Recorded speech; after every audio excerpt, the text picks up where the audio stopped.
this. Okay. I want you to tell me, how can we improve our position as black? What do we need to do? Take a moment, think about it.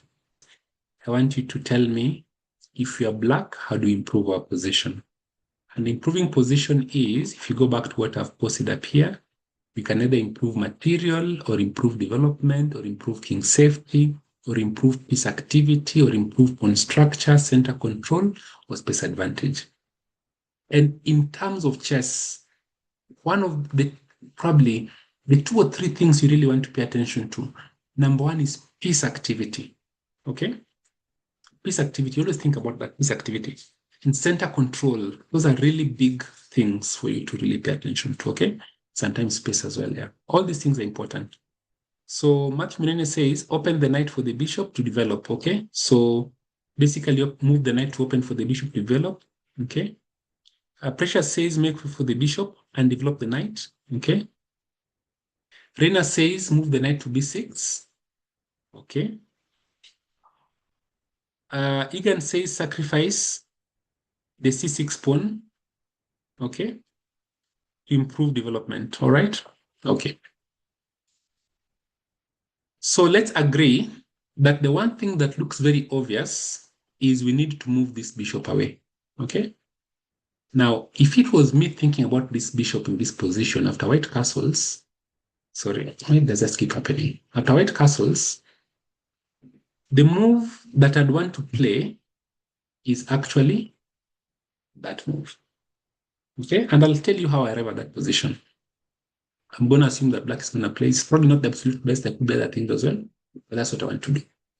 Now, my thought process is a little bit different, and I want to give you this very important secret. Okay, I want to give you this very important secret in chess, and this is, at this stage, we must think about the future of our children. I'm a chess parent. My children are still very young, very early in the game, and I think, oh my goodness, will she become a doctor? Will she become a lawyer? How will she survive in this world? You know, and that's very important. What will she do? All my children, not just one. So I want you to think in this position, what is going to become of this bishop? Okay? What is going to become of this rook? And rooks are the people you forget the most. What will become of this knight? For example, I can see clearly that this knight is attacking that central square. And because this knight is here, this knight can't just come. Say, for example, I play a move like, let's say I play here. This knight can't just come here hopelessly because my knight is controlling the center and I win something, some material, right? So I can see that already. So I already feel that this knight is doing something. I may try to move this knight here. Of course, I want to do it. I'll already see there's a tactic. This is positional. There's a good reason why you want to move this knight. You want to move this knight, bring the bishop here.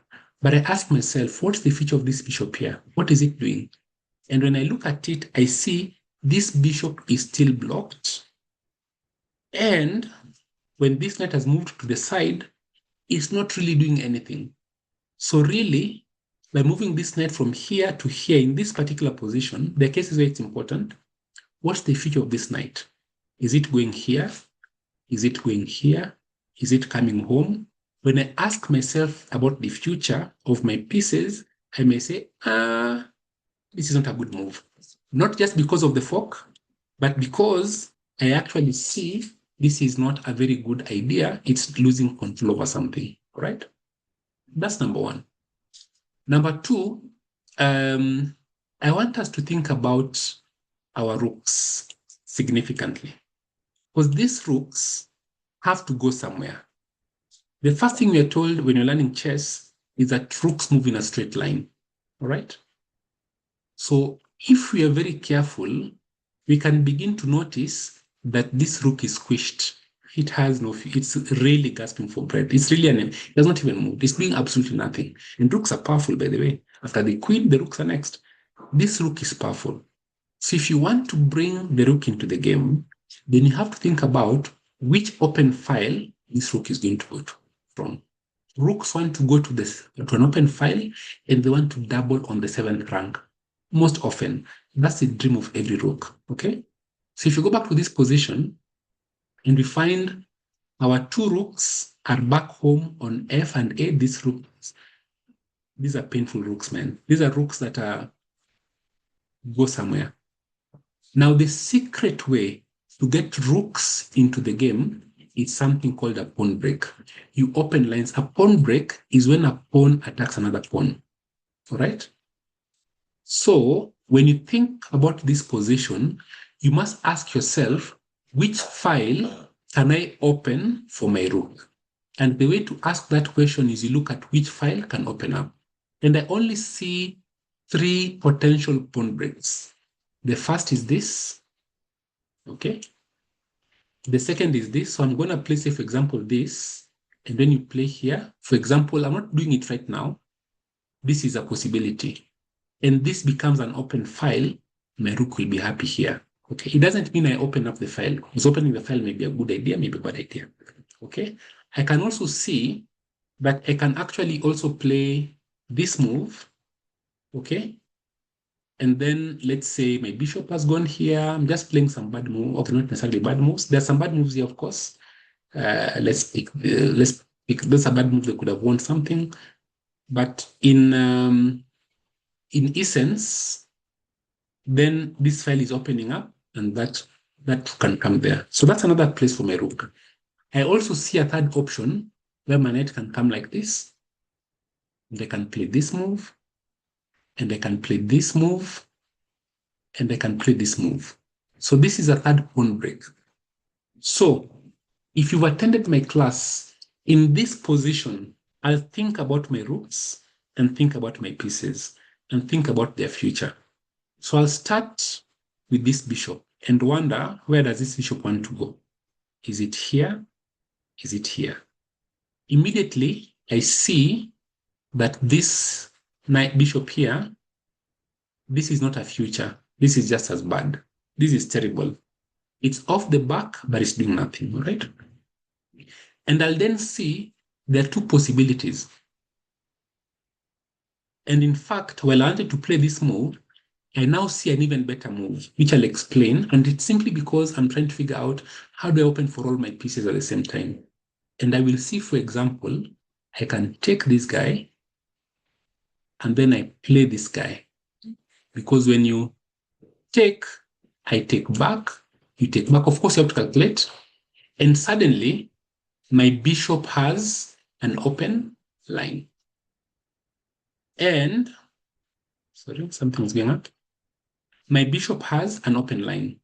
So I realize that in this position, I can open for my bishop through here, which is this. Okay. But then later on, I must also be ready to play like this. Okay. Let's say they play a move like this. I must be ready to say, pick here, something like this. This is not correct. I'm just explaining a point. Of course, you're losing your bishop here, but now the bishop is active. So I must think about the future of the bishop when I put it there. And is this possible? And this is really what you want to begin to think about very early. All right. I can also see that's a very long plan. Maybe an even better plan is just to play here. Okay. Because my piece is already defending and I have a threat. If you take it, I take with my knight and my bishop is open. And this knight hasn't gone to the side. Okay. So in fact, thinking about this position, I suspect Stockfish is going to see a move like this, or to pick here first, then play it.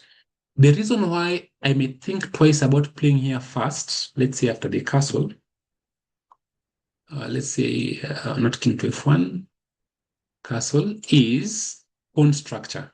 Right? When I play here, let's assume they're not making this fork. They can pick here first. And when I pick, now they pick here. And what happens is, now I have this pawn in the center that is isolated.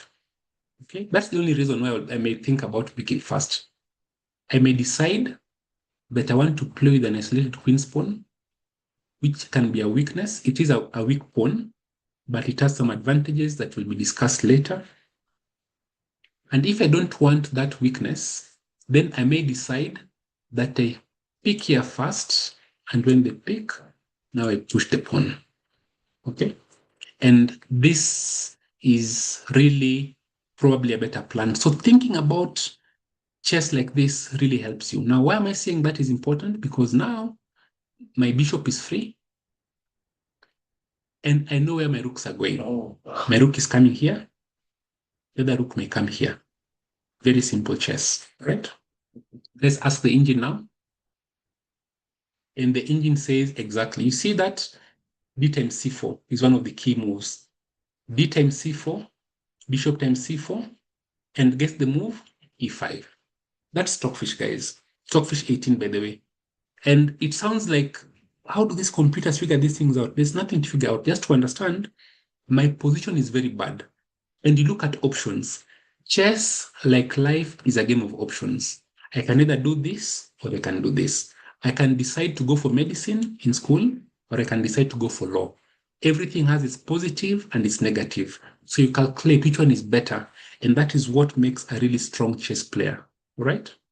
Which one is the better approach, okay? Here, I'd be very happy to play towards the center, because I see this position and I say, hey, this is a long path. I have to play one move, let's say, for example, here. I have to play one move castles, bring the bishop here, 2, bring this move 3. Still, there's no guarantee I'll push, bring my rook, bring my queen. I'm thinking like 5 moves. This one is very easy. First, this is forcing. You have to pick. Okay. Then this is very fast. I'm also attacking. Okay. And when you pick, every move is almost forced in this position. And in fact, you can actually see the engine is saying black is slightly better. Okay. Get our queen out. Queen here, queen here. These are all simple chess kinds of positions that you can get to. The engine doesn't like, for example, by the way, very nice. It looks like I should play my queen here. But this move is really bad. You know why? Because by moving the queen to this square, yes, I'm attacking a pawn, but now I'm taking away a square from this bishop. So when this is attacked and I move back, I think this move is also possible at some point with other threats. And I'm actually in a bad position because my bishop is blocked. The engine is saying, because of piece activity, this move is better. King in the center. Now if you attack my bishop can go back all the way to c7. So I want you to understand how piece activity is central to everything that we're doing, right? Fair enough, guys. I hope you've understood this very important concept. And in this position, we need to improve our position as black. And the way to improve our position, we've understood where we are weak. Number 1, the white rooks are definitely going to be better than ours. Okay. Number 2, we have much less center control. Number 3, our bishop is miserable. And if we can solve those problems, we are going to be equal or even better. Fortunately, we think for 10 minutes and then see, I think I have an idea. How do I free my position? And I quickly find I have 2 options. There's this, okay? And there's this. And I quickly find this is the faster way to bring my pieces into the game. And we equalize in the center. Okay? Not entirely perfectly equal, but at least now we're okay. My bishop gets breathing space. My rooks get a place to go. And now we are very happy in this position, right? All right, guys? So that if you attend my class, because you are thinking about the future of your pieces, you will never again play a move like this, all right? Even if you could take here first, they take back.